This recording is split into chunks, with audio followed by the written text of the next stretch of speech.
So imagine this. You've worked really hard to mentor a junior colleague, and you thought this person had terrific potential.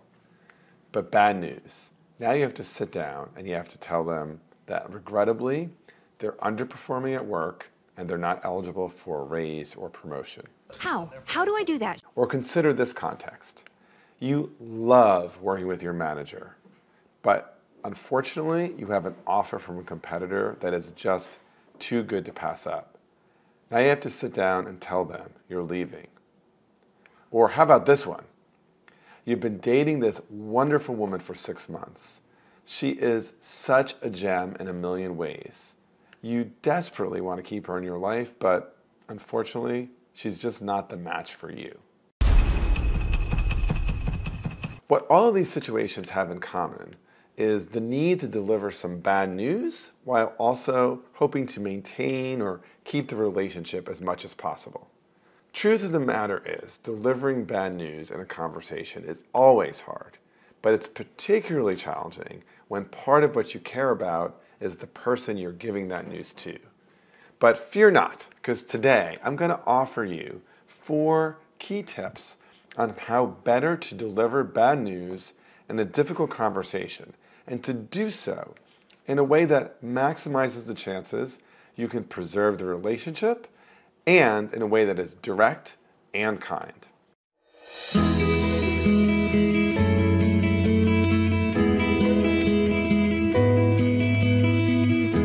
I'm Bob Bordone. I'm the founder and principal of the Cambridge Negotiation Institute, a senior fellow at Harvard Law School, and I can say I have coached hundreds of people through their most difficult conversations. So, drop into the comments below a time that you had to deliver bad news while also hoping it wouldn't ruin the relationship.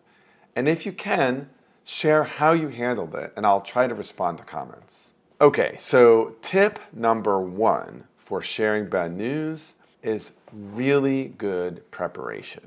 First, let me tell you a little bit about what good preparation looks like here.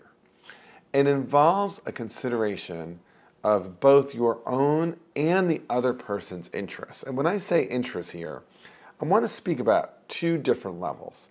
The first are the substantive interests. So if you take the example of going to your direct report and telling them they're not getting a promotion, well, presumably your interest is in doing justice by your workplace, in promoting the right person, and making sure people don't advance too quickly if they're not ready for it.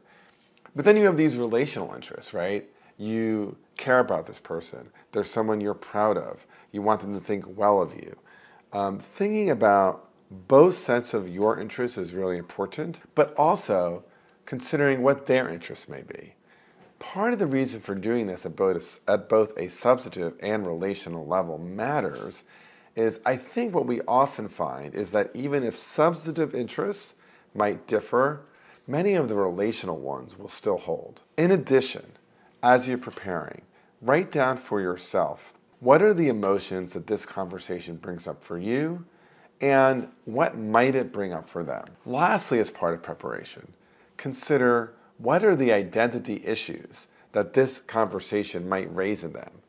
Typically, if you are delivering bad news, part of what is hard for them will be that it's raising issues about the story they tell themselves in the world. For example, they may see themselves as a good partner. They may see themselves as an industrious worker. They may see themselves as a loyal employee. Because I am the best. So I can share a personal example around this. Truth of the matter is, I struggle giving bad news to people I care about. And part of the reason why is part of my self-story is I don't let people down. I don't hurt their feelings. And particularly for people I like, I am the caretaker of them. And so the delivery of the bad news really challenges that self-story for me.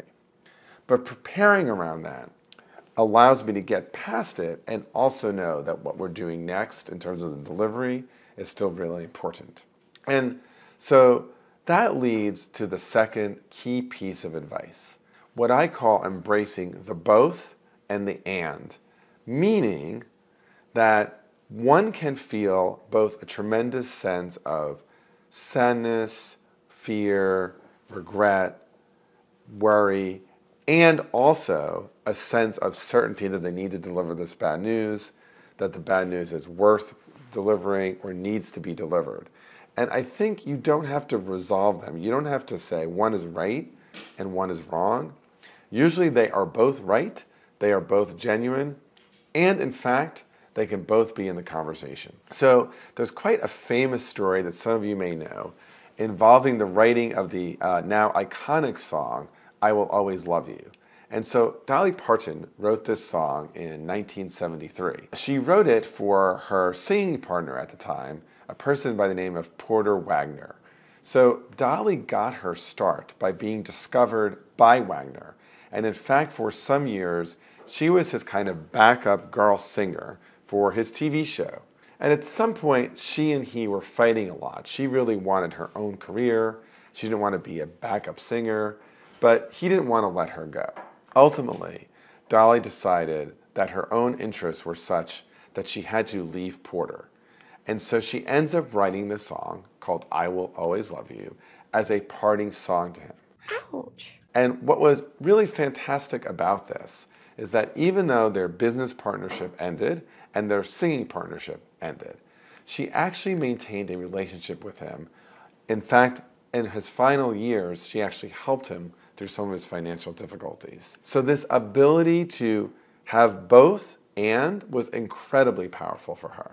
For more tips on how to manage anxiety in difficult conversations, watch this video. Third piece of advice, choosing the time, place, and manner or mode of conversation. So, if you're delivering bad news, oftentimes there's this tendency to do it in an indirect way, what I call leaving breadcrumbs and hoping that the person picks up the clue. This is the wrong way to do this. You can be direct and fair and truthful without being cruel and mean. So you want to avoid doorknob moments. What is a doorknob moment? Well, if you have a 1-hour meeting with somebody and part of your goal is to tell them that you're leaving the firm, what you don't want to do is as you're walking out say, oh, and by the way, I need to give you my 2 weeks notice. Really setting up a time and beginning with the main headline is really important. The other thing I want you to think about is whether or not you should do this as an in-person conversation or instead over email and text. I would say there are pros and cons to each of these approaches. Clearly the pro of an email or a text is it gives the other person some time to react to the news. The downside of this, however, is that it can feel quite impersonal. It's easy to be misread, can be perceived as avoidant, and frankly sometimes fails to convey the kind of concern around the relationship that you might want to be projecting. Last piece of advice is really being clear about your purpose. So what do I mean by that? Well, sometimes your purpose is to deliver bad news and you're trying to influence how they might change. Sometimes your purpose might be to deliver a piece of bad news and you want to learn their perspective. Sometimes you're delivering bad news that is non-negotiable. You've decided you are breaking up. You've decided you're going to let this employee go. Being clear up front is really important so that the other side doesn't have to read through the lines. Now some good news for you instead of bad news. If you subscribe to my channel, like this video, and ring the bell, you will never miss great new videos with lessons from negotiation, difficult conversations, and mediation. Also, be sure to watch this next video, How to Improve Your Negotiation Skills. Thanks for watching. I'm Bob Bordone. See you next time. Okay, it's not difficult to keep watching. Click, click.